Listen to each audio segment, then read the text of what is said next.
This episode is powered by British Gas, with Peak Save helping you get more out of Sundays. With Peak Save, electricity is half price every Sunday from 11 a.m. to 4 p.m.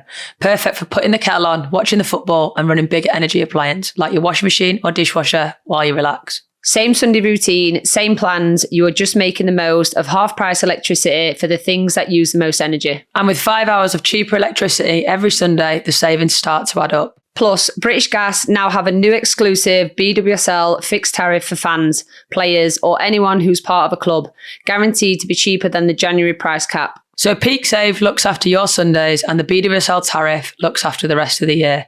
British Gas backing the BWSL on the pitch and supporting fans off it as well. Search British Gas Peak Save to find out more. Terms and eligibility apply. Peak Save requires a smart meter and normal standing charges apply. Hello and welcome to Daily Brightness. We are here as always to discuss the weekend's football, but before we do, here's our check-in. Bestie, how are you? Hiya, bestie. I'm really good actually. Yeah, obviously I had a little bit of a in my emotions kind of day after the result, but quickly got out of that, and yeah, I think just in those moments, just again zooming out a little bit. It's been a good week. It's been a really good week. Spoke to my nephews a lot, been getting funny videos off my mom of Albie. Finn and Harvey are doing well with their football and school, so that's been nice. But yeah, it's been good. I've actually had a declutter in the house as well, which we love to do. I was going to do that today, but I had a really lazy day today. I just felt like it was needed. You need a lazy day sometimes. I know. But yeah, just had a declutter and that makes me always feel better. So yeah, life has been good. How about you? Yeah, good. It's quite slow at the minute, obviously, not playing football, but just sort of taking day by day and rolling with it, trying to be there for the team as much as I can off the pitch. The one good thing we can say is summer's coming. Yeah, it is. I'm excited for summer, actually. I've just been looking at holidays the other day. What are you looking at? Just everywhere, really. Just having a little nose. I think I'm just a bit bored, you know, and like your routine gets taken away and you're just like, what am I doing? Don't feel like now? This month's been super long though. January. Yeah, and like roll on payday because it's like 84 weeks since we've been paid. It's so annoying. Seriously, and 1 million outgoings in this month, like 1 million. January is so expensive, but no, yeah, I think just plodding along. Steady weeks are a good week. We can't be on the go all the time. Yeah, but I think that's also what's been really hard for me because I've had to like really slow down. Yeah. Not something you're good at, bestie. No, and like routine change is not something I'm good at either. We don't like change, do we? No, we really don't. So like yesterday, obviously I was at the game and I've never watched a game at Villa Park. I've never watched us play. How are you finding it watching? It's hard, isn't it? It's hard. It's really, really hard. Yeah, really hard. But I think it's probably more so harder for me because I haven't done it. Like it's all new. It's all like a new experience. So it's like, you know, I don't have the same prep. I'm showing up for kickoff. Like I'm doing Q&As with the fans. I'm not on the pitch. It's like, it's all a lot. It's a lot of change. The WSL was back this weekend, so let's start it with your game. Unfortunately, a loss against Arsenal, which is never good for you, obviously. Any loss, but I think for you, Arsenal's probably the worst one. So hit me off with that one, I think. Really weird game, actually. Like really, really bizarre. Firstly, the crowd, like the fans were incredible. It was such a good atmosphere. And we started the game really strongly. Like first half, just like felt in control, felt solid, and defensively we felt really good. We were creating chances, but again, we're not converting, we're not scoring, and this is the difference. Like, and it goes back to that point what we spoke about last time when we beat like a West Ham 5-0 or whatever, and I'm kind of like, oh, but we should have scored more, and everyone's like, yeah, but you won 5-0, and I'm like, yeah, but I know that when it comes to these sorts of games and it's a top opposition and you're limited to chances, you need to score. Dexter, please stop that. You need to score. So it's like, that's when it matters. You've got to take your chances against this team. And we had equal opportunities. They scored 2, we didn't. But it was really bizarre because halftime we came in, you know, we felt really good. Like everything was yeah, like we felt comfortable. And listen, they had like a couple shots and whatever and dragged them wide. But you're playing against a top opposition. I think people start panicking sometimes when you concede chances against top teams. But that's going to happen. You're not going to keep Arsenal from like having a shot. You're not. Like, that's just the nature of the game. It's super competitive. They're a top team. But I thought it was like even Stevens, to be honest, at half time. And then second half, they literally, for their 2 goals, they had 2 moments, scored them both. And and could say like errors from us. And then we just couldn't score. Like we couldn't. And then they started piling the pressure on, and I think momentum was with them second half more so than us. But it was a weird one because you came away with a loss, but it didn't feel like you got battered kind of thing. I think the hardest thing is now, obviously, you went into that game 6 points behind City. Now it's 9. That is a huge gap for you to bridge and a bit of a mountain to climb. But I think you like that sort of, like you relish in that sort of fight, you know what I mean? Yeah. I mean, we won, not last year, the year before. We should have not won the league. Like, we shouldn't have. We had to make up a goal difference, something crazy goal difference. And then we ended up beating a team 8-0. And then we beat Man United at Old Trafford 6-0. We won the league. We'd all been wrote off. Like, people were already celebrating that Chelsea had lost the league. That's when the Chelsea fans like me for scoring against City. Yeah, and it was like, we didn't rely on anyone else. We actually technically should have been relying on other people to do a job, and you obviously helped us out kindly. But we won it through we never accept defeat. Like, it is never over until it's over. Like, it isn't. So I am never, you can't ever think that far ahead because anything can happen. There's so many games left, and we've got City to play. And as you've seen in this league so far this season, like, anyone can beat anyone. Did you watch the London City game? No, we were playing at the same time, so I was it was on the telly, but... Listen, like, people probably would have expected City just to walk the floor, but they really didn't. Like, they hit the post, they had so many one-on-ones, like, they could have scored, like, 2 or 3 goals easy. It could have been a complete different game, so... And they're a top team, but listen, there's far too many games left in this season to be saying that anything's done with. So, in my eyes, we've got a massive game this weekend. We've got City. You know, we go and beat that, it's back to 6, and then it's all to play for. Like, everyone's still got everyone to play. And I just think, I don't know, there's just too many games left. Like, it's not over till it's over. I think that's what I really, really enjoy about the league. And especially this year, I think the league's wide open for not wide open as such, but wide open for like anyone to sort of achieve something. Like, so much can happen. So much can happen from now until the last game. You lose one game, and it's like you can drop like three places in the league. It's mad, honestly. But that's what I really enjoy. But I think you've moved on to the London City game. I think we should talk about that because obviously, Bunny scoring late. I think. That's another thing you've got to do against City. Bunny's always going to pop up. Like, that's the type of, like, the calibre of player that she is. And I think that she can make things happen at any point in the game. And I think when you draw them with City, and by the 84th minute, I think it was, 86th minute, like... Listen, they could have had chances. They hit the bar so many times. Yeah, I saw Isabel hit the bar. City's second goal was so scrappy. Like, it was so scrappy. And to be fair, it was preventable. Like, London City tried to play out. It was a bad pass back to the keeper. Could have prevented the corner. You don't get that corner, you know.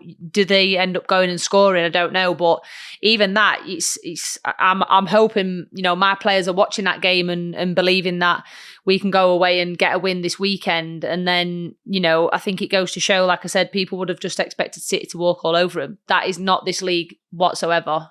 It goes like back to what I was saying about Chelsea in the past. Like, when you're that good and you're playing that well and momentum's with you, and it's almost like luck is on your side. You create your own luck by the talent that you have. If things fall for you, they definitely fall. You create it yourself, but they do fall for you. That's what I mean. And maybe City last year, 2 years ago, that's a 1-1 game that finishes 1-1. So I think that's credit to them and the team that they've built, and, you know, the energy around them. I think they've learned how to do that, you know. I think they've learned how to win scrappy, and I think that's something that's always been lacking in their game, like finding the way over the line and finding whatever it takes to get the win. But I think that's because you see City as like a pretty football kind of team, but you need all the elements. Like, oh, listen, they've been fantastic this season. Like, they really have. But it is, I love how interesting like this last like block of the season is. I always call it business end of the season, and I think it's going to be fantastic for supporters because, you know, like you said, you drop a point or a couple points, lose a game, you can go from 3rd to 5th like real quick. So it is going to be interesting. But I thought Godfrey was brilliant for London City Lionesses. I think just a shout out to her. Thought for a young player as well. I think she's one that's on the rise, isn't she? Like, I think she's a really tidy the confidence player to play like she did, though, take players on 1v1. Her goal was fantastic. And I think London City, I think just a mention on them is, you know, the quality that they showed against City, and the bravery, like high in attack, aggressive, playing out, playing through the thirds. Like they had some really good passages of play. So it was actually it was a good game to watch. But I think, yeah, obviously City showing their grit and a new side to them, I guess, that we're not used to seeing and doing whatever it takes to win. Something that we're not used to seeing. So yeah, game on, bestie. Love that. Moving on to your game.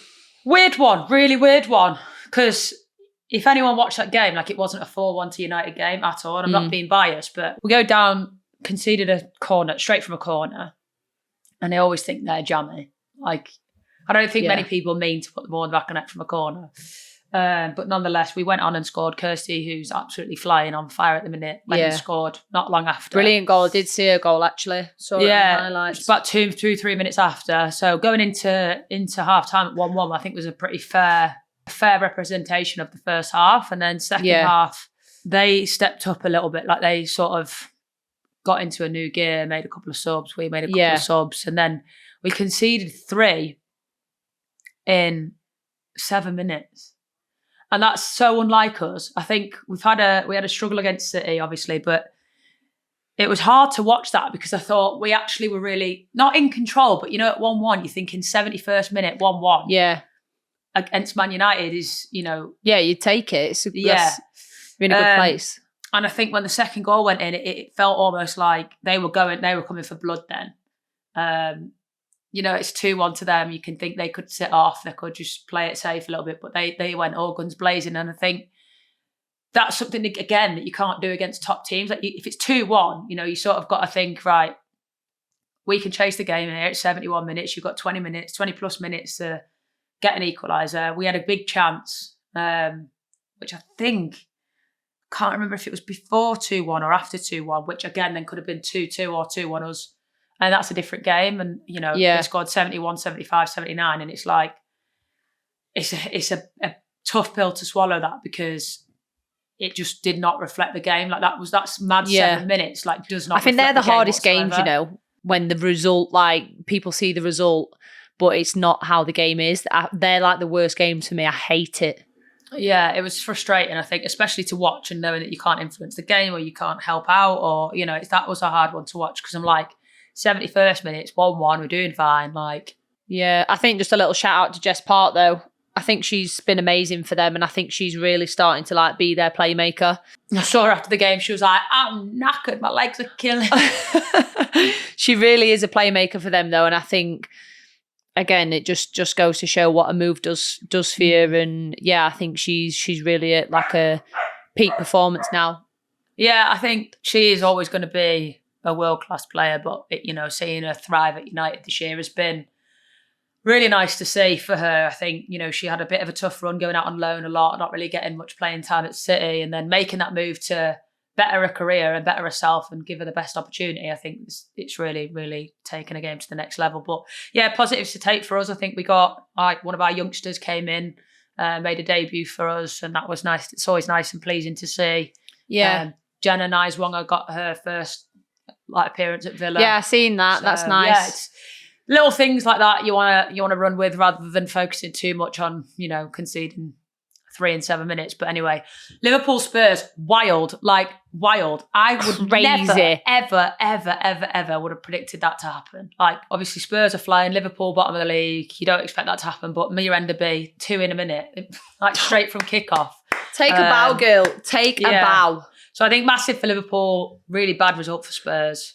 Yeah, hopefully they keep their momentum going though. They've had a rough period, Liverpool, but yeah, maybe they're on the up now. So yeah, and then Leicester again, another loss, which is a tough one to take. Obviously, get more of the scoop from Sarah, obviously being there, but she said it was from her opinion, not a game that was they shouldn't have won that game. They had chances. First away win for West Ham. Yeah, I think it's a big loss for Leicester, that one. But it's bottom of the table is going to be a tight one, I think, in this part of the season. Brighton, Everton. I actually watched that one. Didn't really know which way that was going to swing, but Everton are struggling. Yeah, I think it was a bit of an even game, Everton haven't won at home this year. I think that's wild. I know. Their first year at Goodison, That's not a great start, is it? You want your home ground to be, they're the fixtures where you're relishing them and, it's that's the place where you should be the hardest to beat. But maybe learn after next weekend, because we've got them away next weekend. So. Yeah, if you could just hold off till hold off on that one. Guys, that is it for the WSL. We are going to take a quick break and we will be back. Welcome back, everybody. Before we get into some big news over in the NWSL, we are just going to quickly chat over the League Cup game, Chelsea against City. We've been playing them a lot lately. We've got them again this weekend. As always. But that game was like a final. It always is. We always play City in the semi-finals, but I think it's always a great game against them. And it was, nerve-wracking at times and, hitting the bar, and they had chances, we had chances. But yeah, I think it was everything that you could have expected from a semi-final. And the most important thing is we got the win. Good header, really good goal. Enjoyed that goal. Yeah, brilliant goal, but awful conditions to play in. And listen, we don't care if we have to play a scrappy game and knee bobble shin, wind's taking it everywhere, get it up the pitch. We'll adapt to anything. And it was one of them games where we just had to see it out pretty much for 90 minutes. And yeah, we had a little bit of luck on our side, but I think we worked hard for it, and it could have gone either way, to be honest. But I think for the fans it was exciting at least. But yeah, I'd much prefer not to be 1-0 for majority of the game next time. But we're in the final. That's all that matters. In the final against Man U as they beat Arsenal, so we'll be all eyes on that on March 15th. Can't wait. We shall. Now on to the big NWSL Trinity Rodman deal. How good is that? I think that is just absolutely massive for women's football, because I think it's huge. She was linked with Arsenal. She was linked with Chelsea. Like, she would have had a big move overseas. And that is a player who I think has one of the biggest futures ahead of her. Mm-hmm. I remember playing against her for England, like directly up against her. And I was just like, this girl's got it, man. Like, she's just got it. Like, she's actually got a little bit of everything. Yeah, and I just think like she's 1v1, she's creative, she scores loads of goals, she's just got that like aura. It's a bit like LJ, I think. It's she gets stuck in though. Yeah, like I think that aura that you can't sort of, you just know that they know they've got it, and you know they've got it, and you can't really do a right lot. What else I love though, I love her celebrations, and I would love to see. Do you know why? Because it shows what it means. And some people say, "Oh, you celebrate too much." You never ever can celebrate too much in football. Like whenever she scores, she's so passionate and it means something, and it's so engaging for the fans. Like I wish more people would celebrate that, and maybe I'd love to see that a little bit more in our league, which is but I love it. Absolutely. I seen her when she scored for America. She was going trying to dance with Emma, and Emma's like, absolutely not. But I also think her being captain at 23, I think she is 23, like huge thing, massive, and it shows the respect that Emma has for her, and the nation has for her, and a team have for her. So I think again, it's massive that a team in the NWSL has gone all out and to do that, to keep her. I think it shows how much, one, they value the women's game out there. Two, they show that they value the growth, and that's going to come with this deal.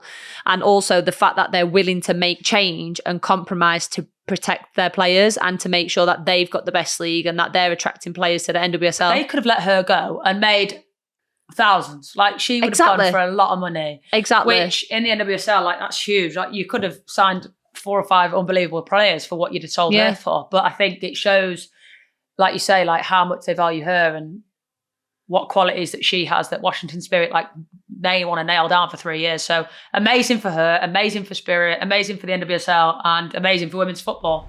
Right, on to Millie's favourite thing. Block and delete. Before we get into mine and Rachel's, we are going to have a few from the audience. First one, help me with the... April. It's just spelt different. Yeah. Okay.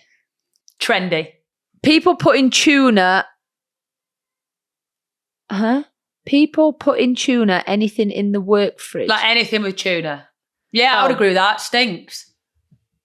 The smell goes through everything. Yeah, block and delete. Also, I don't like when players pack like food up at lunch and then they go and leave it in the changing room. No, that's block and delete.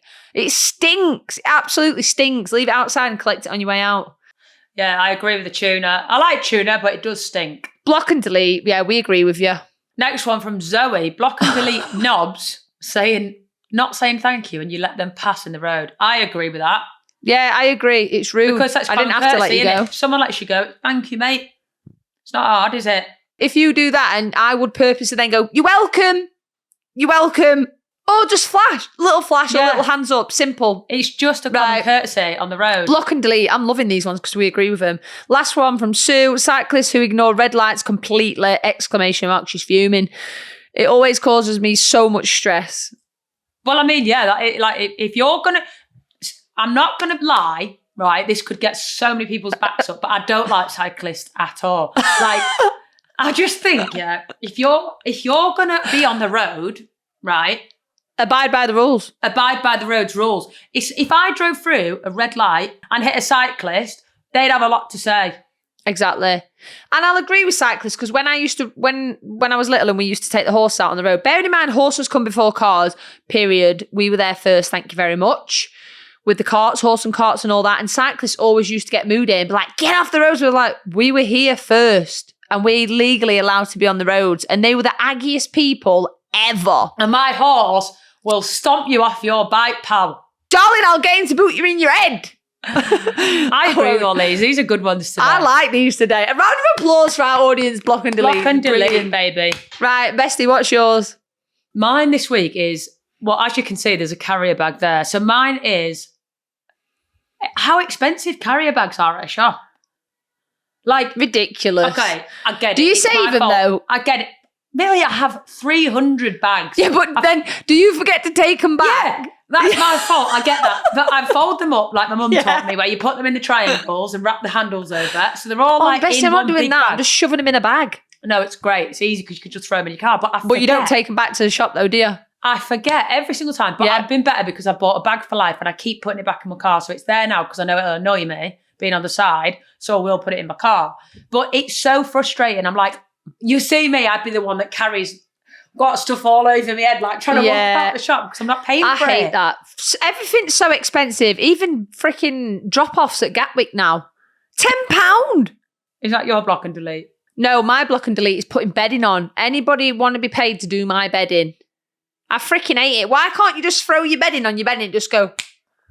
Yeah, trying to put the bed sheet on a mattress and then you got one corner and it pings off and the other side pings off. No, but I go on my knees and I'm like crawling along. Yeah, but then I'm just starfishing and I'm stuck. It's a super king size bed and I'm like, I'm just ready to like sleep with no sheets, whatever. I'm over it. You need to maybe just weigh it down with something. That's my block and delete. Changing bedding, I freaking hate it. Now, my favourite time of the day, gratitude. Millie, what are you grateful for this week? This week, I am grateful for... Do you know what it is? I'm grateful for my best friend, AJ. One of my best friends.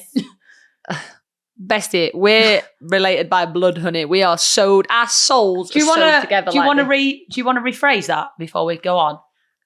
All right. I'm very grateful for one of my best friends, AJ. Rachel is my soul sister. We could have said like my guy best friend. Yeah, my guy best friend. It's just been a really funny week. Like we had a really good catch up. You came to the game, and it's one of them things like schedules are so busy. We don't really get chance. Like God, known him like 10 years now, and it's just one of them weeks where we've just been sending reels, loads of reels, and just you just find yourself stuck in reels, and then you just laughing. And I feel like I needed that. I needed to 2026. I've promised myself that I'm gonna make sure I have more check-ins with people, and not just like on the phone, but taking time to actually physically go. Because you know what it is, life takes over, things get too busy. Before you know it, you've got no time left in your week or your schedule. And I just think that's not good enough. Like I'm not going to allow that to be a reason why I don't see people for months on end. So I like that. It's a good for all my close people, I'm going to do better. Nice. You're going to laugh at my gratitude this week. I went like with a person last week, so I thought I needed to switch it up. I'm really grateful for chickpeas. Right, they are so versatile. So today I have made...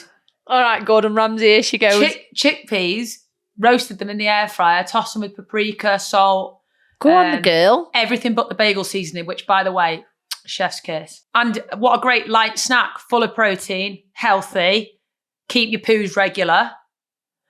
And then I've made roasted another lot in the air fryer, dark chocolate, literally chickpea dark chocolate bites, healthy snack. Right, we are going to be bringing out a Daily Brightness snack book. Right, that is it for this episode. I've enjoyed this episode. Thank you as always for listening to Daily Brightness. Look out for Thursday's episode. We've got a fab interview for you, so something a little bit different. Do not miss it. Get in touch on socials at Daily Brightness and have a great week. Goodbye from me. Goodbye from me.